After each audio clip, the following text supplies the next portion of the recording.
Malamig ang hangin nang dumating si Liza sa lumang bahay ng kanyang lola. Sa gitna ng sala, nakapwesto sa isang lumang aparador, may isang antigong figura na porselana, maputla, nakangiti, at tila laging nakatitig. Habang nililinis niya ang paligid, napansin niyang lumalalim ang ngiti ng figura. Unay, pinagsawalang bahala niya. Iniisip na baka guni-guni lang. Ngunit tuwing dumadaan siya, parang palalim ng palalim ang ngiti nito. Unti-unting nagbubukas ang bibig. Kinilabutan siya nang makita niyang may papel na nakaipit sa loob ng bibig ng figura.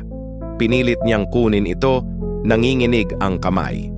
Nang mabunot niya, isang lumang litrato ng batang babae ang lumitaw, may guhit sa leeg at may nakasulat na, "Huwag mong hayaang ngumiti siya." Biglang napuno ng malamig na hangin ang paligid at ang mga ilaw ay kumurap-kurap. Nang lumingon si Liza, ang figura, ngayon ay nakangisi ng ubod-laki, ay nakatitig sa kanya at tila gumagalaw ang mga kamay.